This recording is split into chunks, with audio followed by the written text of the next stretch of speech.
And welcome back. My next guest is U.S. Navy veteran and senior activist, Joe Tarangelo. Welcome, Joe. Thank you, sir. So, Joe, you know, for this segment, we talk about, we have a vet on. This is actually our 40th show that we're doing since I've been town supervisor, and we have three different guests. And one of the guests is always a veteran, because I think it's really important that our residents and our viewers know a little bit about some of our local vets. And in this segment, we're going to do something a little bit different because you are so active and involved with the seniors. Towards the end, you're going to talk a little bit about some issues that are important to some seniors. But we're going to talk a little bit about your service, and then I want you to talk about your brother's service as well. So before we get to that, Joe, why don't you just tell our viewers a little bit about yourself? Where were you born and raised? I was born in the Bronx in 1937. We grew up there all our lives, and then when we were 17 years old, we joined the Navy Reserves. We went down there. What part of the Bronx were you? Pelham Bay. Pelham Bay. Yeah. Where'd you go to school? I went to PS 71, and then I went to Gompers for 2 years, and I wound up in Clinton. Okay. They were Clinton. And then we got out and we joined the reserves at 17 years old. All right. What year was that? Did you join the reserves? 1954. So that's considered the end of the Korean War era. No, Vietnam War. So Korea ended. It was 50 to 52. And the Korean War era kind of from the military classification stops like the beginning of 54, and then it kicks into the Vietnam era 54. Right, sir. Now. Served in the Navy. It was on a USS Saratoga, CVA, carrier attack, big ship, 60 tons. So before you get to that, tell me when you got into the reserves, where'd you go for training? Oh, well, up at Fort Schuyler. Okay. Oh, no, we went to Fort Schuyler, and then we went to Maryland. Maryland? Yeah, basic training. I think it was Maryland. I think it was. What do you remember from basic training? Well, the hardest part was when we went in the fire department. We had to go and burn in fires in the house. I put the mask on and everything, but that was the hardest part. Coming out there, getting that smoke all around you and everything. Yeah, fire on a ship is a terrible thing. Oh yeah, and that was the bad part. But other than that, we had a lot of fun in the Navy. I did. I think I grew up in the Navy because it changed my whole life. So being a street kid, I became a man, and you appreciate home. Yeah. So tell me a little bit. So you went through basic. You joined the reserves. You went through basic. You get called up, and you do 2 years active duty. Yeah, we volunteered. Okay. So you're doing 2 years active duty, and where were you assigned? Well, I was assigned to the carrier, like I say, and we went to the main base was New York. So I'm a subway sailor, but we went to Guantanamo Bay, Cuba. We went to across Virginia. I went to Europe. We went to Scotland, England, and France. And then I took leave and I went to Italy to see my grandmother for the first time. So that was nice experience. And then come back and did my time, and that was it. I got discharged. Right. So what do you remember about some of those ports of call? You were well. It was that you can tell our viewers. No. Well, it was different countries. Scotland was really beautiful. You could see from the ship the trains going through. Everything was green. It was beautiful there. The people were beautiful to us and everything. I really liked Scotland.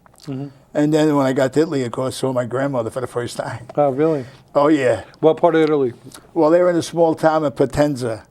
It's a very small town, Riva del Mon. It's a road by the mountain. Okay. It was very small, but I enjoyed it. I seen the family for the first time. Oh, wow. That must have been something. Oh, yeah. Yeah. Did you get back after that, after you left the Navy? No, that was it. I was there in 57, and that was it. Okay. And then when you got out of the Navy, what did you do after that? I worked down Wall Street. I did very good down there, thanks to, I had great bosses. And that's the main thing. That's why I liked helping people out, because they helped me out. So I was lucky. And when did you retire? 2000. 2000? So I was there since 1958 till 2000. Great. So I had 42 years down there. Wow. Okay. I think 42 years down Wall Street. And you've been retired since then. I know you've been a senior. You've been super involved with our senior clubs here. 2000. Yeah, you've been involved in helping to get people elected to different school boards and town boards. And, Thank you. And you've been a real community activist, getting information out about things that are important to the seniors, important in your club, you know, but not just your club, other clubs as well.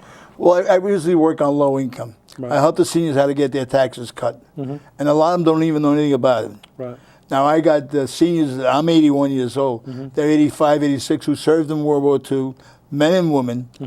And what I have to say, they're not appreciated because they gave their life for this country. And they fought for this country. And if it wasn't for them, we'd be speaking a different language right now. And I try and help them out. They only get like $1,400 a month. So I try to get them low income. I try to get them Medicaid. You can't get them Medicaid because you got to make $800 a month. And they can't get Medicaid. And meanwhile, I get mad what goes on in the country. Yeah. So I can't say what I want to say.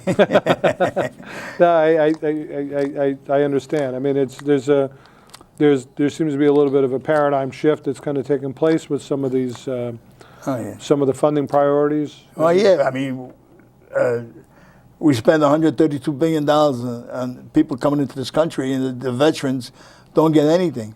Right. Their wives and husbands who served in this country, because they got no pensions, so they get $1,400 a month. Right. So that's why I try and help them get Medicaid. You got to make $800. You can't do it. Right. And I tell you the truth, sometimes we have Wednesday and Friday open to the public, so we have coffee and donuts, $1.50, and some of them you have to help out. Yeah, it's really, really tough. But we got in the couple of minutes we got left. Let's talk about your brother, because I know, and I know this might be difficult for you, but your brother was wounded in World War II, World War II veteran. Let's tell me, what was your brother's name? When did he serve? His name was Sebastian, but we used to call him Sibby. Now, I was 5 years old when my brother went in. Just 12 years difference. He was 17 years old. So that night, that morning, everybody's coming over the house crying. I'm trying to figure out why. And I didn't know nothing. Anyhow, he went in, and he got wounded. And everybody talks about heroes. He was my hero. They talk like Joe DiMaggio. They talked about being a hero. My brother was my hero. He watched over me, took care of me, and he did everything for me. So what branch was he? Was in the Army? He was in the Army, the 83rd Division. And where did he serve? Well, he was in Fort Dix, and then they went overseas. But where overseas? Germany. Germany, okay. Yeah, first he went to England, then they went to Germany. Okay. And when did he? So he was 12 years older than you. So he was born. He was born in 25. Yeah. 1925. Yeah, Okay. big difference. My mother had 3 misses, but Yeah. anyhow, I was lucky I came. But he was my big brother. He watched over me. His friends were terrific to me. They watched over me too, and he never wanted to talk about the war, my brother, because he said we got him one night to talk about it. He said that he went on patrol 5 times. Twice he came back. The other 3 guys didn't come back. He said he'd be running down. Boom, the guy next to him gets shot. He'd still be going. He didn't know why, but the bullet wasn't meant for him. And he used to tell me, you got 2 minutes to hit the beachhead. In other words, the LSD took you across on the ship, and then you had to run to get onto the land. So either you were wounded, or you made it, or you were dead. And that was the bad part of being during war, which war is no good. Nobody wins in war. No, not at all. So he served in Germany, and he was wounded in France, and then he was wounded in Germany? No, wounded in France. In France, okay. Shell shock. Okay. He got the Purple Heart, and we were proud of that. And tell you the truth, the Purple Heart, I didn't know anything about that. Yeah. And all the kids are saying, my brother's got the Purple Heart. And I brought it to school one day to show all my classmates, but not realizing that you were wounded for that. Yeah. And, just being proud of him. Yeah.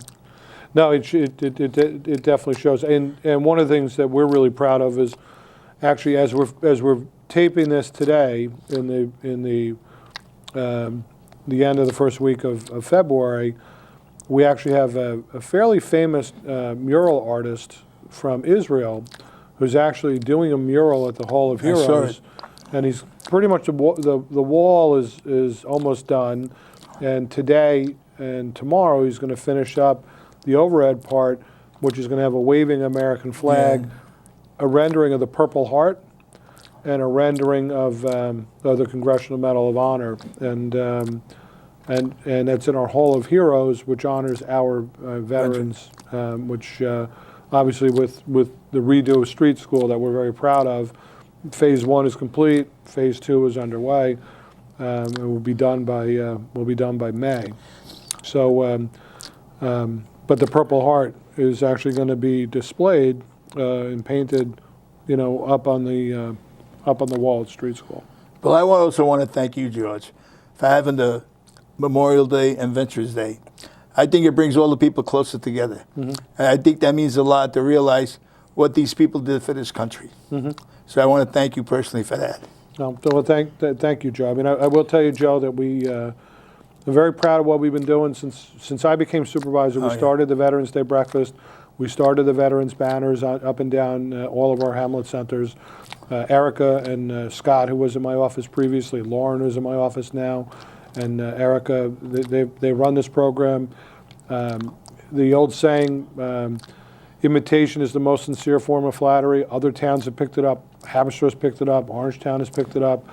It's a great program, and it's what we need to do. I'm always reminded. I've told this story a couple of times at some of the Memorial Day events, at least once at Memorial Day.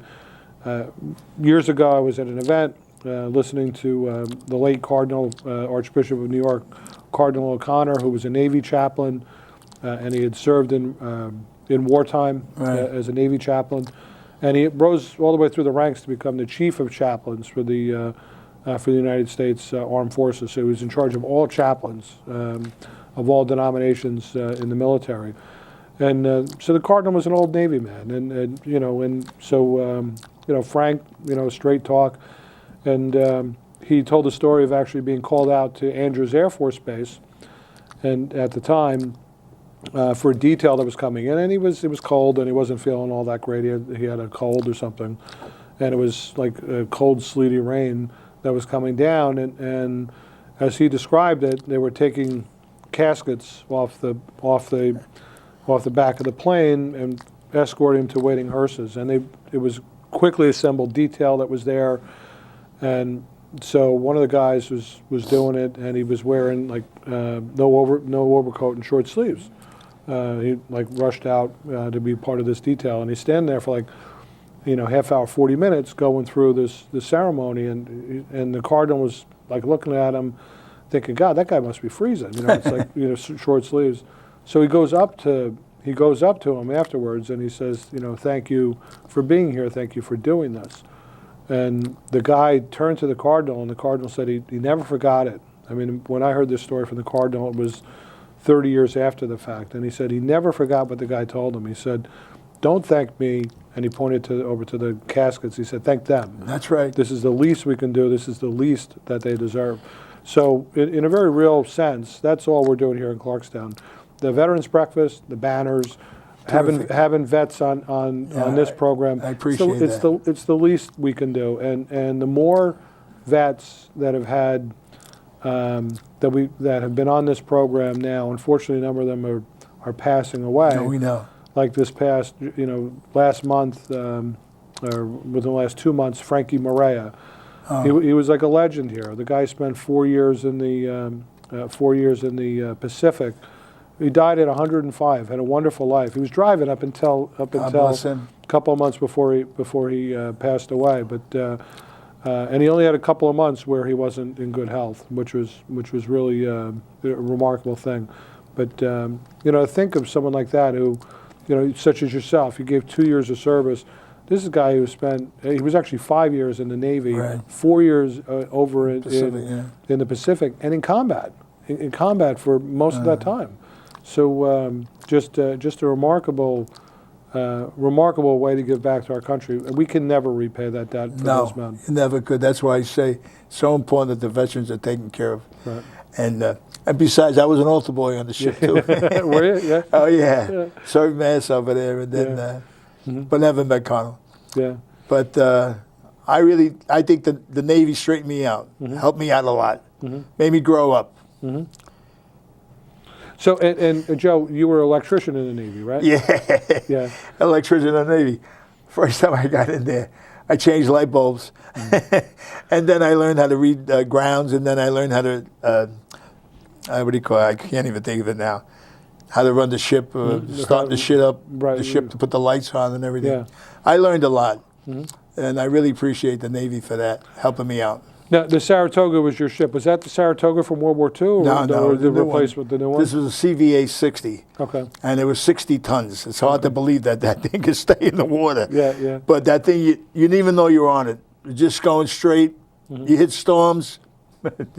It never moved. Really? It was amazing. And you see all the other ships going up and down. This thing went straight. Have you ever been on? Have you been on a different carrier since then? No, when we first won, we made our first trip in the Navy. We went to Nova Scotia. I was on a destroyer. We caught a storm, and we went up and down. And it's not nice to say, but Yeah. over the side I was. Yeah. But that was the only bad time I had the service. But other than that, I enjoyed it very much. Like I say, it really straightened me out. And you appreciate home. Right. Very much so. Well, Joe, I appreciate all your efforts on behalf of our local seniors, and I want to thank you for your service, and I want to thank you for your brother's service. Thank you. I know he's no longer with us, but he served, valiantly and gallantly in combat, for our country over in World War II, and we want to remember him especially. Oh, as yeah. well. All the boys from Pelham Bay and women and all the country. I appreciate every one of them. Great. Well, thank you, Joe. Thanks so much. We'll be right back.